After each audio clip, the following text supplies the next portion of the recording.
Good morning friends. हम सभी मेहनत करने वालों को एक नई सुबह बहुत बहुत मुबारक हो। दोस्तों, अगर मैं कहूँ आप किसी बात को लेकर गलत हैं तो आप क्या अपनी गलती मानेंगे? ऑब्वियस सी बात है, अगर आप गलत होंगे तो थोड़ी देर सोचेंगे और कहेंगे हाँ हाँ ये मेरी गलती है। और अगर आप गलत नहीं होंगे कहेंगे नहीं नहीं नहीं, इसमें मेरी कोई भी गलती नहीं है, इसका मुझसे कोई भी लेना देना नहीं। बिल्कुल सही कहा आपने।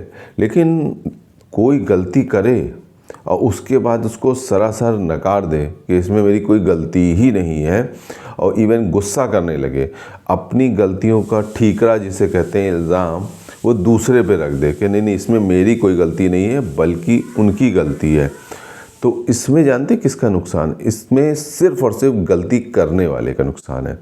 चलिए इसको समझते हैं। बहुत सारे लोगों को आपने देखा होगा, अपने पेरेंट्स को कहते हैं और दुनियादार लोग कहते हैं, माहौल को कहते हैं कि मुझे गाइडेंस नहीं मिला। अगर मुझको अच्छे से गाइडेंस मिल गया होता तो मैं इस ज़िंदगी बहुत सारा काम करता है, मैं भी आईएएस ऑफिसर, बहुत बड़ा ऑफिसर बनता, कोई एक्टर या एक्ट्रेस बन जाता और दुनिया में रह के बहुत नाम कमाता। बट मुझे माहौल नहीं मिला, मैं ऐसा कुछ कर नहीं पाया। दोस्तों, यहाँ पर ये सभी लोग जो माहौल को अपने पेरेंट्स को गाइडेंस ना मिलने को अपनी नाकामयाबी की वजह बता रहे हैं, ये सच नहीं है। चलिए इसे एक कहानी समझते हैं। एक बार एक शराबी होता है, उसके बस शराब पीना और कुछ काम ही नहीं था। उसके घर में उसके बीवी और 2 बच्चे होते हैं। उसके बच्चे जो दोनों होते हैं उनमें से एक जो बच्चा होता है वो उसी की तरह से बिल्कुल शराबी बन जाता है, और जो दूसरा बच्चा होता है उसका, वो बड़ा होकर एक बहुत अच्छा इंसान, एक अच्छा ऑफिसर बन जाता है। आसपास के लोगों को बड़ा ताज्जुब होता है कि ऐसा कैसे पॉसिबल है। वो उनके पास आते हैं, पूछते हैं कि ये बताओ, एक ही माहौल में एक ही जगह रहकर तुम लोग सब दोनों रहे, एक अच्छा इंसान बन गया, एक बुरा इंसान बन गया, ऐसे कैसे पॉसिबल हुआ? तो जब वो बुरे वाले से पूछते हैं, जो शराबी बन गया, तो वो कहता है कि भाई मुझे माहौल ऐसा मिला, मैंने अपने फादर को देखा और उन्हीं की तरह मैं भी एक शराबी बन गया। दूसरे वाले से पूछते हैं कि तुम्हें ऐसा क्या हुआ? वो कहता है कि मैंने ये चीज़ देख ली थी कि ज़िंदगी भर हमारे घर में जिस वजह से परेशानी रही वो थी कि पापा का माहौल। तो मैंने सोच लिया था मैं ऐसा कोई भी कभी काम नहीं करूँगा जो हिस्ट्री रिपीट करे। मैंने उस काम को बिल्कुल सिरे से नकार दिया, और यही वजह है मैं उसमें माहौल का मुझ पे असर नहीं हुआ। बिल्कुल सही दोस्तों। अगर ये बात क्लियर हो गई कि माहौल का असर हम जैसा लेना चाहते हैं वैसा ही होता है, वरना सोच के देखिए, कीचड़ में कहीं कमल खिल पाता?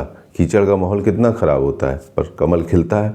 आपने बहुत सारी कामयाबी की कहानियाँ सुनी होंगी जिसमें आपने सुना होगा एक गरीब इंसान, मजदूर होता है, किसान होता है, उसके बच्चे होते हैं, और कोई लड़का या लड़की बहुत अच्छी पढ़ाई करके ऑफिसर, सेलिब्रिटी, साइंटिस्ट, जज, बहुत कुछ बन जाते हैं, एक बहुत अच्छी कामयाबी ज़िंदगी में हासिल करते हैं और ऊंचे मुकाम पहुंचते हैं।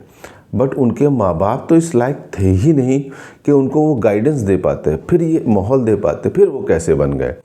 वो बन गए, उन्होंने अपनी गलतियों से सीखा, उनको दुरुस्त किया और एक्सेप्ट किया कि हाँ मैं गलत हूँ, इसको सही करना है, इसलिए वो आगे बढ़ पाए। दोस्तों, आपने जितनी जल्दी ये समझ जाते हैं कि ये मेरी गलती और मानकर आगे बढ़ जाते हैं, उतना ही फ़ायदा है। और जो लोग इस पे गुस्सा करते हैं, बहस करते हैं, दूसरों पे गलती का ठीकरा थोपते हैं, यकीन मानिए वो कामयाबी उनसे बहुत दूर चली जाती है। हमको अपना माइंडसेट ऐसा करना होगा कि ये जो सोच है ना गलत वाली, इससे बिल्कुल बाहर हमको निकलना होगा। हमको इस सोच को अपने से दूर रखना होगा, इससे बिल्कुल बाहर निकल आएंगे कि हम ये कभी ऐसा नहीं करना।